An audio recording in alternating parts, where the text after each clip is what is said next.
Hello and welcome to all our viewers in Nigeria and around the world to Global News Cycle on Global Television, coming to you live from the nation's capital, Abuja. I am Godwin Sunday.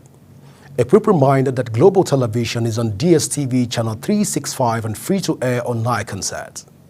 And now to the news. President Bola Tinubu has approved an increase in the retirement age for doctors and other healthcare workers from 60 to 65 years.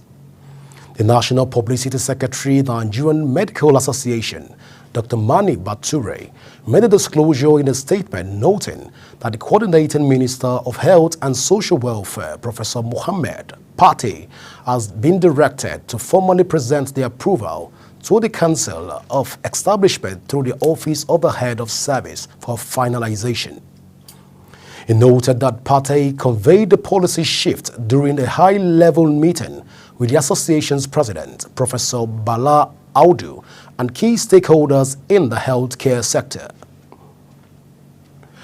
As controversy trails the purported electricity tariff hike by the federal government, the Nigerian Electricity Regulatory Commission, NEC, has issued regulations on the procedure for tariff reviews. The latest order signed by the Commissioner's Chairman, Sanusi Garba, stated that pursuant to the provisions of the Electricity Act 2023, the regulator is obligated to review and approve a fair tariff to allow licenses to recover prudent cost and a reasonable return to capital invested in the business for the provision of electricity services.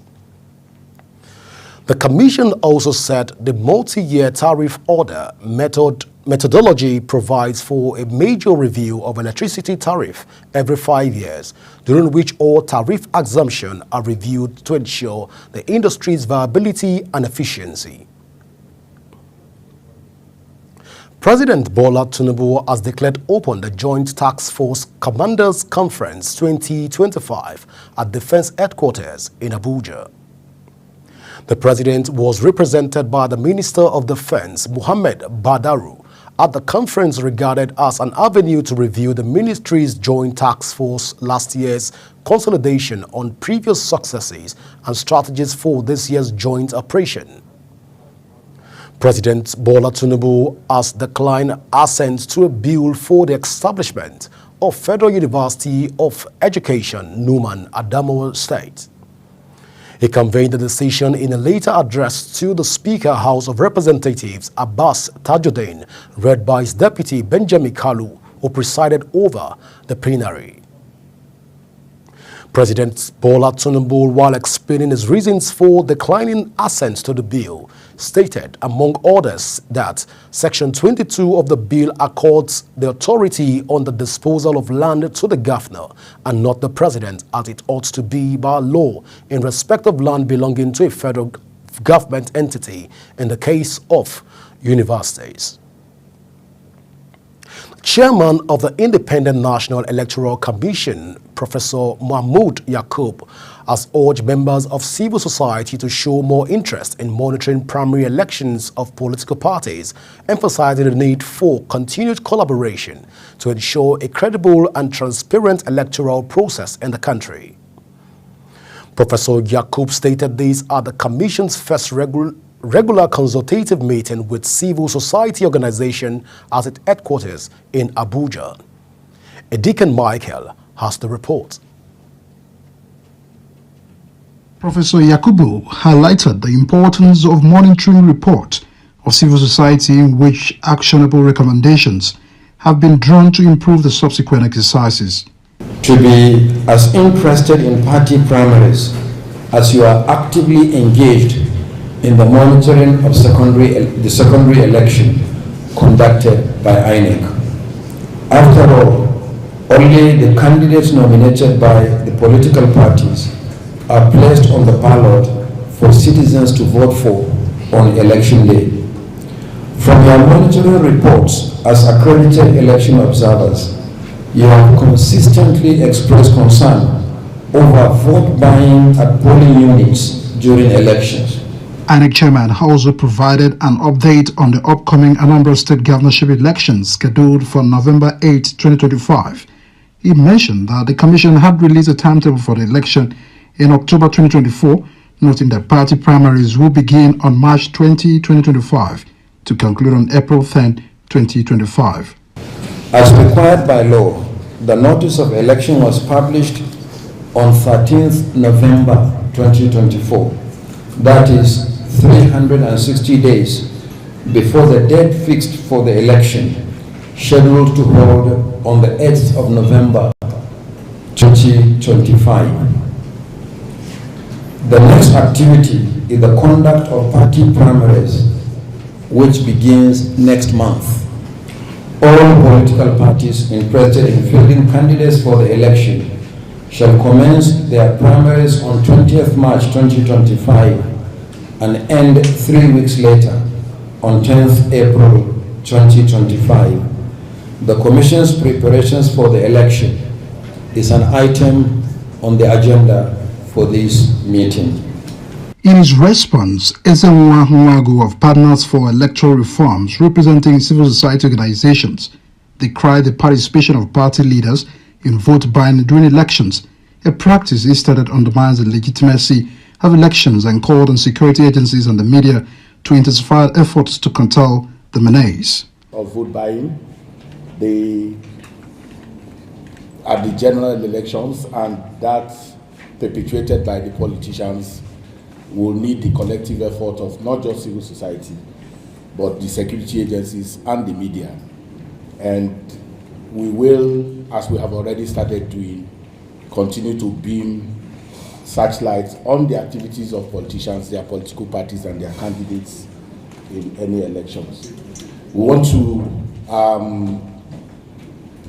implore INEC to, if possible, ensure that the level of preparedness that was put into organizing the Ondo election, that will up the ante for Anambra. In fulfilling their responsibilities, the Commission also hinted at schedule of activities for the area council election in the Federal Capital Territory, in which elections will be conducted on Saturday, 21st February 2026. Edikan Michael, reporting for Global TV News. The Federal High Court in Abuja has adjourned till March 18 for the ruling in the suit filed by Dangote Refinery and Petrochemicals FZE against the Nigerian Midstream and Downstream Petroleum Regulatory Authority, Nigerian National Petroleum Company Limited, and 5 others over the issuance of petrol import licenses. Justice Inyang Ekwo adjourned the matter to deliver a ruling on the plenary objection filed by NNPCL challenging the competence of the suit. The Economic and Financial Crimes Commission, EFCC, has arrested 4 officials of the National Hajj Commission of Nigeria in Abuja over alleged fraud and money laundering. The 4 officials were arrested on Tuesday at the Commission's headquarters located at 991-992 Zakaria Maimalare Street, Central Business District, Abuja. The operatives left the premises with the spokesperson of the Commission, Fatima Usara, and 3 others. Benue State Government has signed a memorandum of understanding with Zebra Crop Bank to address challenges associated with post-harvest losses. Correspondent Felicity Ndere reports that the initiative is to provide the needed infrastructure for storage and processing of agro products. To follow up this MOU, we are still going to have technical sessions that will deepen conversation about the engagement between Zebra House and Benue State Government and other agencies of the Ministry of Agriculture. The Memorandum of Understanding between Benue State Government and the private investor is to tackle post-harvest losses by construction of storage and processing facilities for smallholder farmers in farming communities, as well as providing access to market and credit facilities. Director General of Bureau for International Cooperation and Development, Leo Angelio Viashma, explained that the partnership is a product of due process and diligence that aligns with the present administration's policy to adequately manage pre- and post-harvest losses. Aligns 100% with His Excellency's policy, one, of ensuring that we manage post-harvest loss, on ensuring adequate storage facilities for our crops and yield, of ensuring that we strengthen government systems and government organizations that have to do with agriculture, and ensuring that there's capacity being built for our civil servants and, of course, one of the biggest components of agriculture, which is extension workers. This project deals with all of that. Chief Executive Officer of Zebra Crop Bank, Buffy Okeke Ojiodu, said the initiative will be implemented within 5 years. We provide doorstep access to sale, storage services for the farmers, access to credit using the commodities as collateral, and price transparency.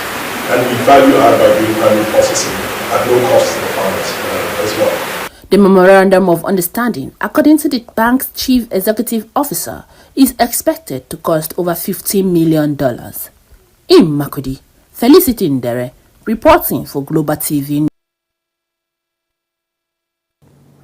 Governor Hope Uzodinma has inaugurated the Governing Council of the University of Agriculture and Environmental Sciences, Umuagu, at the ceremony held at the Government House, Owerri. The event was attended by key stakeholders in the education and agricultural sector, highlighting the state's commitment to advancing both fields.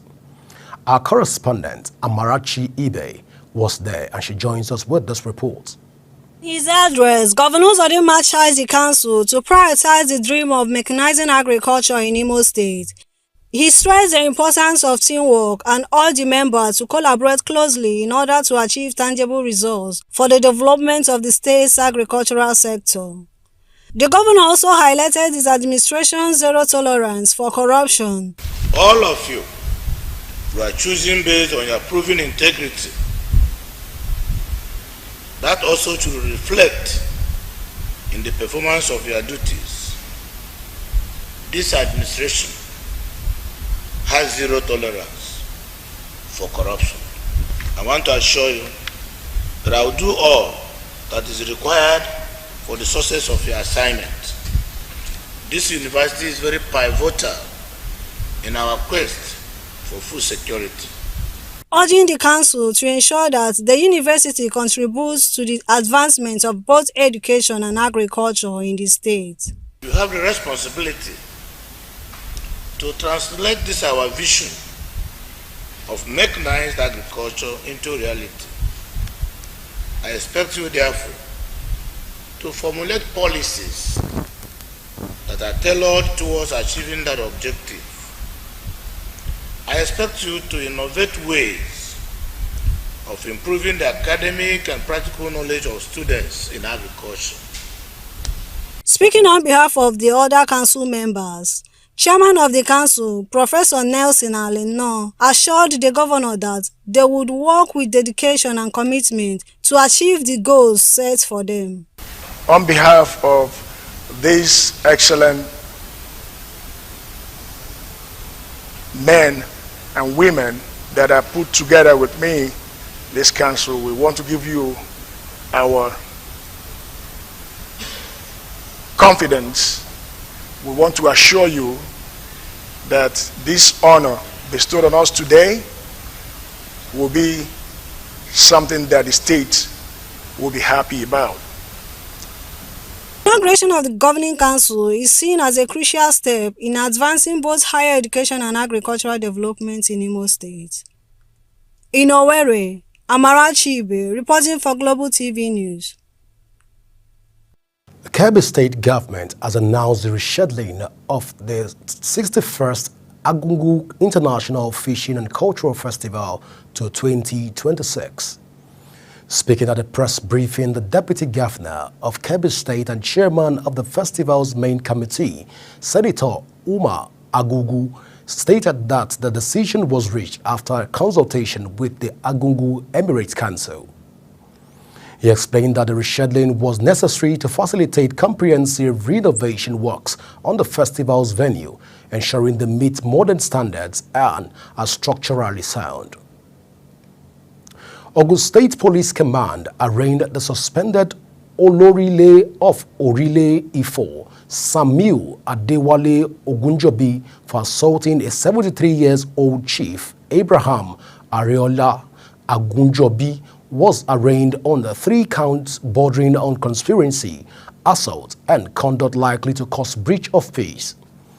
The Nigerian Police Force spokesman Olumuyiwa Adejobi confirmed this in a statement.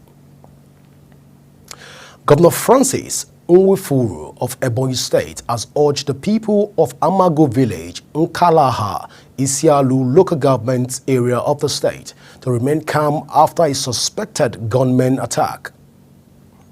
Nwifuru made the plea in a statement by his chief press secretary, Monday Uzo, in Abakaliki, the state capital. The governor, while condemning the attack, described it as a flagrant disregard to the sanctity of human life. It was reported that the attack led to the death of 10 persons and destruction of houses and other property worth millions of naira. You're watching the live broadcast of News Cycle on Global Television, coming to you from the nation's capital, Abuja. When News Cycle returns, cashew output seen rising on favorable weather. We shall bring you those details as well as that of foreign and sports stories right after the break. Please stay with us as News Cycle continues in a moment.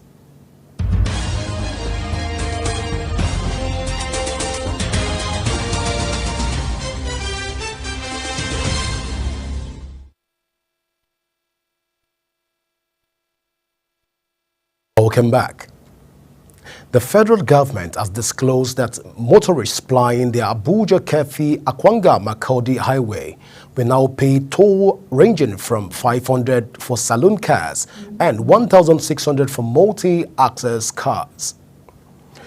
The Minister of Works, Senator David Umahi, said during the official inauguration of the new tolling regime at Garaku Toll Station, Nasarawa State, that funds generated from the venture would be used for the maintenance of federal roads nationwide.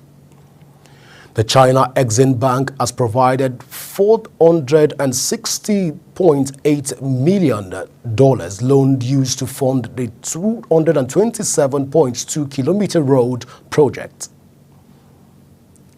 Nigeria's cashews output for 2024-2025 season is expected to rise by at least 5% on favorable weather conditions, the National Cashew Association of Nigeria has said. Farmers linked the increase in production to quality fruiting of cashew trees observed across major producing states in the country. President of the National Cashew Association of Nigeria, Ojo Ajanakun, says the weather condition has been favorable owing to the mild harmattan that will help to reduce the level of heat during the storage. On the foreign scene, South African President Cyril Ramaphosa has moved to diffuse a row with the new U.S. administration over a new land law by speaking to Elon Musk. Musk is a close advisor to U.S. President Donald Trump, who on Sunday threatened to cut all future funding to South Africa over allegation that it was confiscating land and treating certain classes of people very badly. A South African-born tech billionaire joined in the criticism, asking on X why Ramaphosa had what he called openly racist ownership laws. Belgian police are looking for armed men after shooting was reported outside a metro station in the central of Brussels. CCTV footage broadcast by local media shows at least 2 men wearing balaclavas and carrying weapons at the entrance of the station in Belgian capital earlier on Wednesday. Video from the scene shows an exchange of fire at about 6:15 local time in Belgium. And now in sports. The Kwara State Governor, Abdulrahman Abdulrazak, has officially handed over Kampe Games Reserve National Park to the federal government. The governor did the handover at the inauguration of a steering committee for the transfer of the reserve located in Patingi local government area of the state. Its handover followed the presidential declaration of November 2020 and the subsequent passage by the National Assembly. The Premier League is actively addressing the challenges posed by video assistant referee errors, having recorded 13 mistakes in the first 23 rounds of the current season, a notable decrease from 20 errors at the same point last term. This error comprises 4 incorrect VAR interventions and 9 missed interventions as identified by key match incidents. In response, the league has unveiled a 6-point plan aimed at enhancing accuracy, speed and transparency of VAR decisions. A central component of this initiative is the potential introduction of semi-automated offside technology before the season concludes. Meanwhile, Nigeria will slug it out with bronze medal winners China in our opening Group B game at the FIBA Under-19 Women's World Cup 2025 in Czech Republic in July.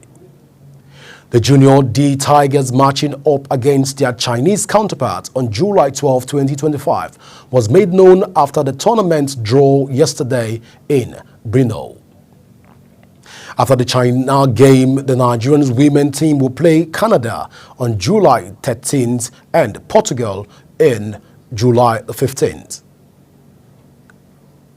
But that's the news as brought to you on Global Television. Just a quick reminder that Global Television is on DSTV channel 365, on StarTimes channel 276, and free on air on Niconsat. Kindly follow us all across our social media platform now showing on your screen using at Global TV NG. I am Godwin Sunday. Thank you for watching.